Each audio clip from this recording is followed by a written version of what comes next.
நல்லா வாங்கிட முடியுமா? ஸ்தோத்திரம். ஜீவனுக்கு பணத்தை கொடுத்து உத்தரவாதம் வாங்க முடியுமா? ஸ்தோத்திரம். உன் ஜீவனுக்கு உத்தரவாதி அவர்தான். உன்னுடைய சந்தோஷத்துக்கு உத்தரவாதி அவர்தான். சமாதானத்துக்கு உத்தரவாதி அவர்தான்.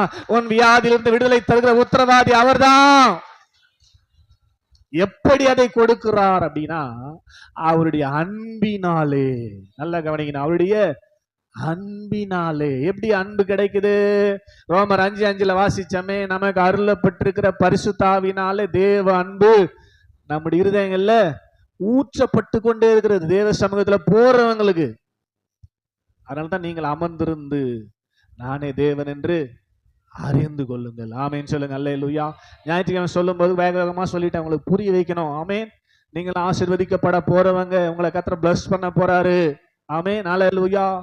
என்ன எப்படி அன்பு ஊற்றப்படும் அப்படின்னா, உங்களுக்கு எந்த காரியமா இருந்தாலும், ஸ்தோத்திரம், பசியோ பட்டினியோ நாசமோசமோ சமாதான கேடோ சந்தோஷ குறைச்சலோ ஆசீர்வாத குறைச்சலோ கடன் பிரச்சனையோ வியாதியோ எதுவா இருந்தாலும், ஆமேன், நீங்க அதை பத்திலாம் ஒன்றும் ஒரி பண்ண வேண்டிய அவசியம் இல்லை. ஆமேன் சொல்லுங்க. அல்லேலூயா. நாம் ஆராதிக்கிறவர் யாரு? ஆச்சரியமானவரே, என் வாழ்வில் அதிசயமானவரே. நமக்கு ஆச்சரியமாகிற அளவுக்கு அற்புதங்களை செய்க அவர் உங்களுக்குள்ளதான் இருக்கிறார். கையை தட்டி ஆமேன் சொல்லுங்க. அல்லேலூயா. சந்தோஷமா கையை தட்டி ஆமேன். அல்லேலூயா.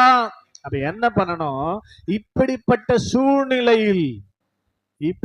சூழ்நிலையில் அல்லது எப்பேற்பட்ட சூழ்நிலையிலும் எந்த நிலையிலும் கிறிஸ்துவின் அன்பை விட்டு நம்ம பிரிக்காதபடி பார்த்துக்கணும். ஆமேன். புரியுதா? எந்த சூழ்நிலையிலும் அவருடைய அன்புல இருந்து நம்ம பிரியவே கூடாது. அவருடைய அன்பு பிரியாம இருக்கணும்னா அப்ப அதிகமா எங்க இருக்கணும்? அவருடைய சமூகத்துல இருக்கணும். ஆமேன் சொல்லுங்க. அல்லேலூயா. சத்தமா சொல்லுங்க. அல்லேலூயா. உற்சாகமா சொல்லுங்க. அல்லேலூயா. சந்தோஷமா சொல்லுங்க. அல்லேலூயா. புரியுதா? பிரியாம அவருடைய அன்பு நமக்கு கிடைச்சினே இருக்கணும். அந்த அன்பினாலதான் இதெல்லாம் ஜெயிக்க முடியும்.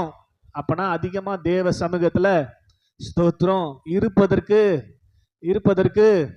ஆமா ஸ்தோத்திரம். இப்ப இந்த செய்தியை கேட்ட பிற்பாடு நான் இன்க்ரீஸ் பண்ணி தேவ சமூகத்துல இருக்கிறேன்னு சொல்றீங்களா? இருக்கிறவங்க இங்க இருக்கிறீங்களா? பாத்துங்க. ஸ்தோத்திரம். தேவ சமூகத்துல போய் நீங்க ஜெபிக்கணுன்ற அவசியமே இல்லை.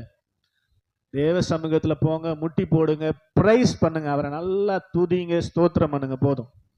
வேற எதுவும் தேவையில்லைங்க. அதை நீங்க பண்ணாவே அவர் குஷியாகி உங்க இருதயத்துல என்ன பண்ணுவாரு? தேவ அன்பை ஊற்றுவார். அவர் ஊற்ற அந்த தேவ அன்பு உங்களுக்கு ஜெயத்தை உண்டு பண்ணும்.